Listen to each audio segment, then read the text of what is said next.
Assalamualaikum warahmatullahi wabarakatuh. Halo teman-teman, perkenalkan nama saya Lula Rahmati dengan NIM 230180016 jurusan Tadris Fisika kelas B. Pada kesempatan kali ini atau pada video kali ini saya akan menjelaskan apa sih itu teori hukum Newton dan teori cahaya. Ada yang tahu nggak? Kalau belum ada yang tahu, saksikan video ini dan siapa saja sih tokoh yang berperan dalam video ini. Dadah!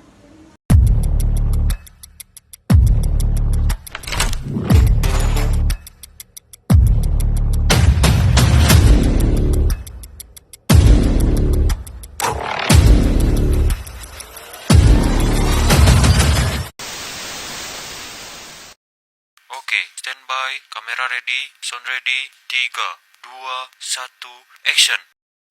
Isaac Newton lahir dalam keadaan yang tidak biasa. Ayahnya yang juga bernama Isaac Newton telah meninggal dunia 3 bulan sebelum ia dilahirkan.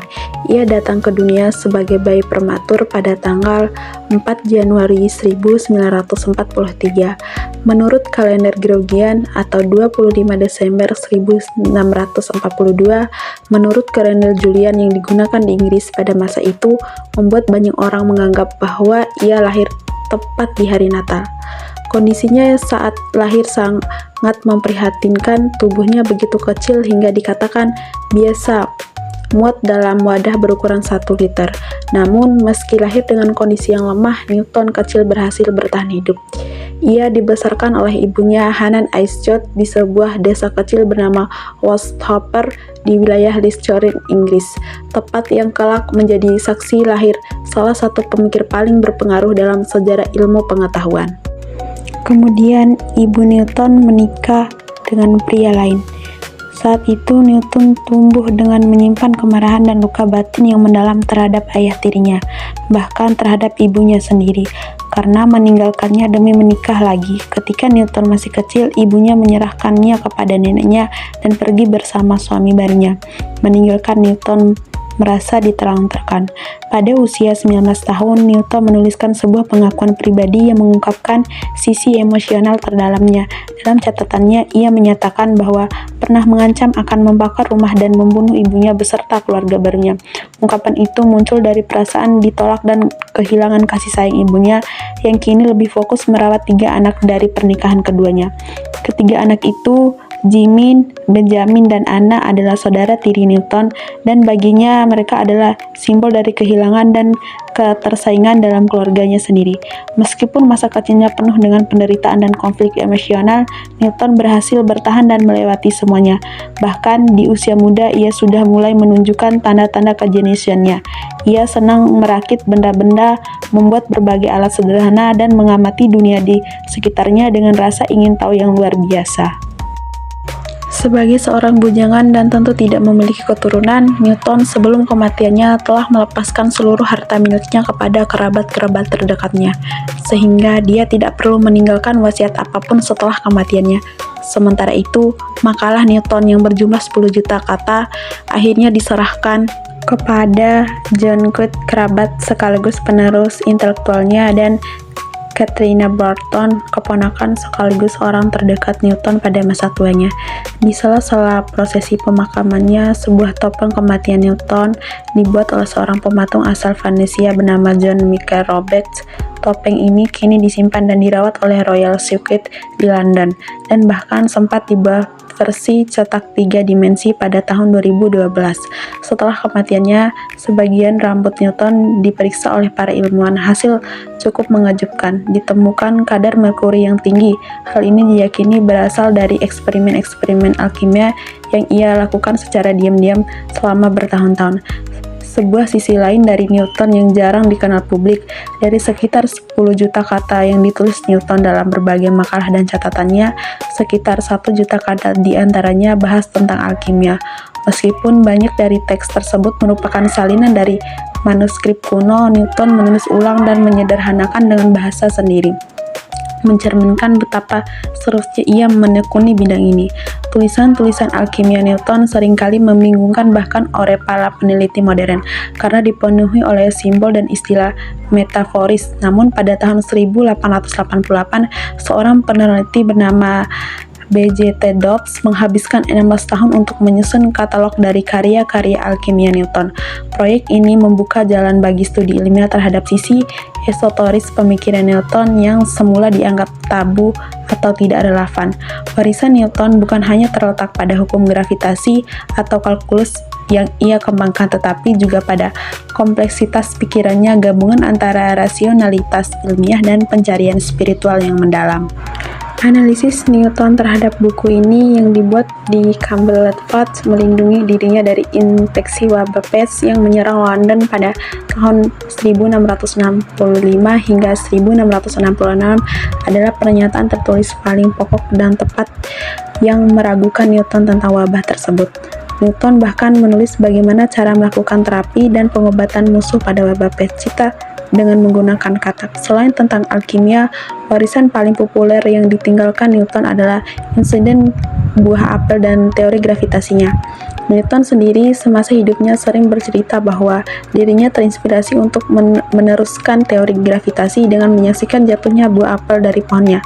Ada yang mengatakan bahwa kepalanya kejatuhan buah apel saat dia sedang duduk bersandar kecapean. Tapi Voltaire yang mengobrol dengan Gadesbrough, keponakan dari Newton, kemudian menulis dalam bukunya yang berjudul Essay on Peach Potter bahwa Newton sebenarnya sedang berjalan di kebun dan pertama kali dalam hidupnya memikirkan sistem gravitasi setelah melihat sebuah apel yang jatuh dari pohon. Tetapi banyak yang menyebutkan bahwa apel itu jatuh tepat di kepala saat ia sedang duduk bersandar di bawah pohon.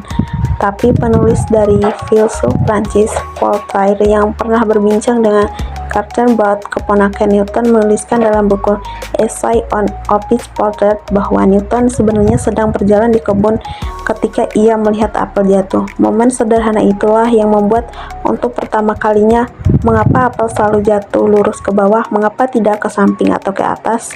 Pertanyaan inilah yang akhirnya menjadi awal dari teori gravitasi universal, bahwa benda-benda tidak hanya tertarik ke bumi, tapi juga saling tarik-menarik satu sama lain, termasuk planet-planet, bulan, dan bintang. Meski begitu, sebagian orang menyaksikan kisah apel ini menganggapnya hanya sebagai anekdot atau mitos yang dibesar-besarkan setelah kematiannya. Namun, William Stokes, salah satu sahabat Newton, pernah mencatat langsung dalam biografi Memoirs of Sir Isaac Newton bahwa Newton sendiri memang menceritakan kisah apel itu kepadanya. Dalam buku ini, Newton merumuskan 3 hukum gerak dalam hukum gravitasi universal yang menjelaskan bagaimana benda-benda saling memengaruhi satu sama lain melalui gaya tarik-menarik. Rumusan ini tidak hanya menjelaskan mengapa apel jatuh ke tanah, tapi juga bagaimana bulan mengorbit bumi, bagaimana planet-planet mengelilingi matahari, dan bagaimana pasang surut air laut bisa terjadi. Dunia ilmiah segera menyadari bahwa Newton telah menyatukan langit dan bumi dalam satu kerangka hukum alam. Teorinya menjadi dasar dari mekanika klasik dan dipakai selama lebih dari 2 abad dalam berbagai bidang, mulai dari navigasi laut, pembangunan jembatan, hingga prediksi gerakan planet. Namun pencapaian ini tidak didapat dengan mudah. Newton menghadapi kritik, pendapat, dan bahkan perselisihan intelektual. Salah satunya yang paling terkenal adalah perselisihan dengan matematikawan Jerman Gottfried Wilhelm Leibniz mengenai siapa yang lebih dulu menemukan kalkulus. Konflik ini bertahun-tahun lamanya dengan pendukung dari kedua pihak saling serang di dunia akademik. Meski begitu, tak ada yang bisa menafikan bahwa Newton telah membuka jalan baru. Ia membuktikan bahwa alam semesta bukanlah sesuatu yang penuh keajaiban acak, tetapi sebuah sistem teratur yang bisa dipahami dengan matematika. Newton pernah berkata, "Saya tidak tahu bagaimana saya terlihat di mata dunia, tetapi bagi saya sendiri, saya hanya seperti anak kecil yang bermain di pantai dan sesekali menemukan kerikil yang lebih halus atau cangkang yang lebih indah dari biasanya. Sementara lautan keberadaannya yang luas terbentang tak terjamah di hadapan saya." Kata-kata itu mencerminkan kerendahan hati seorang jenius. Bahkan meski setelah memuncang dunia dengan pikirannya, ia masih merasa bahwa yang diketahuinya hanya secuil dari kebenaran semesta. Kemudian Isaac Newton merumuskan 3 hukum dasar yang menjadi fondasi utama dalam ilmu fisika klasik. Ketiga hukum ini dikenal sebagai hukum Newton 1, 2, dan 3, dan masing-masing menjelaskan bagaimana benda bergerak serta bagaimana gaya memengaruhi gerak tersebut. hukum-hukum ini sangat penting karena menjelaskan hampir semua fenomena gerak yang terjadi di sekitar kita, mulai dari benda diam, benda bergerak lurus, hingga tabrak antar objek. Dengan hukum-hukum inilah Newton tidak hanya mengubah cara kita memahami dunia, tetapi juga meletakkan dasar bagi ilmu teknik, astronomi, dan sains modern secara keseluruhan. Hukum 1 Newton menyatakan bahwa benda akan tetap diam atau bergerak lurus beraturan kecuali ada gaya luar yang mengubahnya. Contohnya, saat kita naik bus, jika bus tiba-tiba berhenti, tubuh kita terdorong ke depan. Inilah terjadi karena tubuh kita ingin tetap bergerak seperti sebelumnya. Itulah yang disebut kelembaman. Meskipun sudah memakai sabuk pengaman, bagian tubuh yang tidak tertahan tetap terdorong, menunjukkan bahwa gaya luar diperlukan untuk menghentikan seluruh tubuh. Kemudian, hukum 2 Newton menyatakan bahwa percepatan sebuah benda bergantung pada besar gaya yang diberikan dan massa benda tersebut. Rumusnya adalah F sama dengan M kali A. Contohnya, saat kita mendorong sebuah troli belanja di supermarket, semakin kuat kita mendorong atau gaya lebih besar, troli akan bergerak lebih cepat. Percepatannya bertambah, tapi jika troli berisi barang yang sangat berat atau massa besar, maka perlu gaya yang lebih besar lagi agar bisa bergerak dengan kecepatan yang sama. Inilah yang dimaksud dengan hubungan antara gaya, massa, dan percepatan. 비겁하지 않는 일은 어떻게 해야 되는지. 뉴턴 제3법칙 알아? 작용이 없으면 반작용도 없는 거야.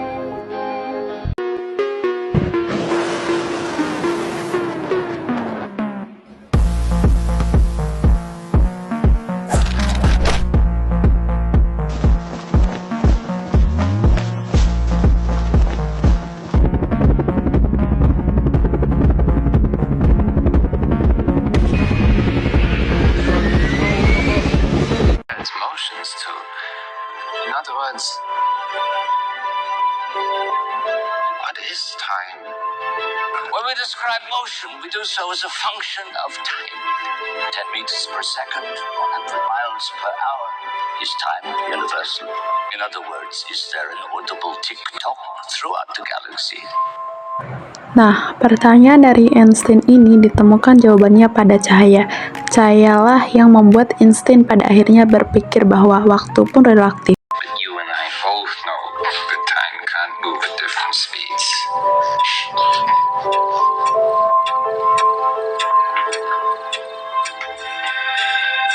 Unless it could. Banyak dari kalian mungkin berpikir bahwa cahaya itu instan, begitu nyalain lampu sekelilingnya langsung terang. Tapi sebetulnya cahaya membutuhkan waktu untuk merambat.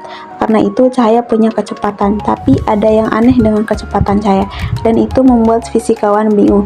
Di zamannya Einstein sudah umum diketahui bahwa cahaya adalah gelombang. Ini dibuktikan oleh Thomas Young dengan adanya interferensi pada cahaya. Tapi cahaya sebagai gelombang menyebabkan masalah. Gelombang pada dasarnya adalah gangguan yang merambat pada sebuah medium. Contohnya air. Ketika kalian menjatuhkan batu ke kolam, terdapat gangguan pada kolam tersebut, dan gangguan itu merambat di atas air. Kemudian kita mendengar suara. Suara adalah gelombang yang merambat di udara. In this case, the medium is a disturbance of the air, which, when it hits your eardrums, is interpreted as sound. Jadi kalau gelombang air merambat pada air, suara merambat pada udara, lalu cahaya merambat pada apa? Ini yang menjadi misteri pada saat itu. Ditambah mengapa cahaya bisa tembus di ruangan hampa. Buktinya kalau kalian masukkan jam maker ke dalam ruangan vakum, suaranya tidak terdengar karena di dalamnya tidak ada udara yang bisa merambatkan suara. Tapi cahaya tembus ke ruangan vakum. Karenanya kalian masih bisa melihat jam maker itu bergetar. The fact that they could see inside it meant that there still had to be something left in there. Just as air carries sound waves, they believed there had to be a medium carrying the light waves. Pada saat itu, para ilmuwan mengunggah adanya satu medium yang tak terlihat, yang mereka beri nama luminiferous ether. Scientists think that light travels through its own special invisible medium. They call it the ether. Sayangnya, semua percobaan yang dilakukan para ilmuwan untuk mendeteksi keberadaan ether gagal. Percobaan yang paling terkenal adalah percobaan Albert Nichols dan Edward Marley. Mereka mencoba mendeteksi ether dengan menggunakan alat yang sendiri disebut dengan interferometer. Silahkan kalian cari sendiri bagaimana alat ini bekerja.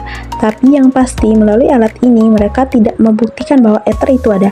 Masalah ini membuat bingung para fisikawan bagaimana cahaya bisa merambat pada sesuatu yang tidak ada, dan akibatnya lebih membingungkan lagi karena cahaya tidak membutuhkan medium, maka cahaya tidak bergantung pada acuan apapun sehingga kecepatannya selalu tetap, yaitu 300 km per detik, seperti yang dikatakan oleh Nicholas dan Merley.